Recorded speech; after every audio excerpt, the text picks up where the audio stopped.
listening? Ricky J Sports.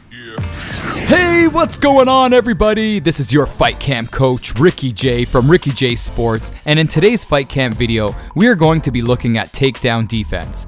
Now, I'm sure you guys can relate to me when you have a scenario where you're just tearing it up on the feet and your opponent goes for that takedown and lands it and then ends up winning by decision, submission, or pounds you out. But you know if you kept that fight on the feet, it would be your fight. And in this Fight Camp video, we're going to be looking at how to keep that fight standing so you can win by KO. Now, if you're using a PS4, to stuff takedown, simply hold R2 and right analog down. For Xbox One, hold RT and scroll analog down.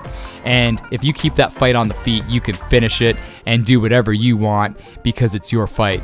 Now, when your opponent goes for that shoot, you have to hit that takedown defense right away. And if you do it and sprawl, you can go for a guillotine choke. And I love doing that when I sprawl that takedown and then go in for that choke. In this situation, look at the trilogy with Hughes against GSP.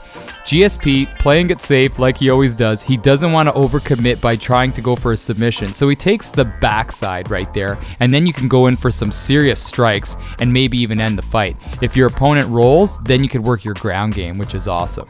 Here's another situation. Look at this. GSP can push off. If your guy has good takedown defense, he could push off. And if you could recognize it early, your guy will definitely push off. If you recognize it late, you won't be able to do that and kind of create that distance. So you have to be very reactive when it comes to takedown defense. Here's another way to stuff takedowns. If your opponent goes for a takedown, you can simply punch to negate that takedown. Check this out on the replay. Hughes is desperate here, going in for a takedown right there, and then I just punch with a cross, and that negates that takedown. Here's another situation. Hughes gets it deep, and I go for that elbow. Let's see that again on the Ricky J slow-mo replay. He goes in for that deep takedown, and then I just give him that elbow. Is that legal right there?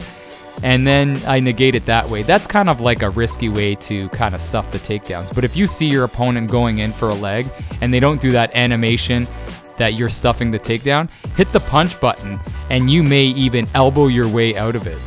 But if you see him kind of lunging in from a distance, if say like you're really utilizing your kicks and your opponent kind of shoots from way out, you could simply just use your jab and negate the takedown from your opponent, which is pretty interesting. But anyhow, the name of the game, to recap real quick, is it's all about reaction time. It's all about understanding your opponent's takedown animation.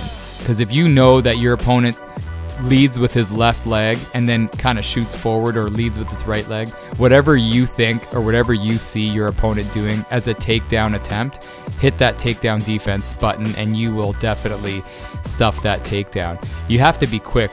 As I said, be quick, be smart, keep the fight standing, and then go for the KO. Hopefully this has helped you guys. It really does help me because I personally have really good takedown defense. So if I feel like I'm kicking butt on the feet, that's where the fight's going to be the rest of the fight. Anyhow, people, this is Ricky J from Ricky J Sports. Thanks for stopping by. You are awesome.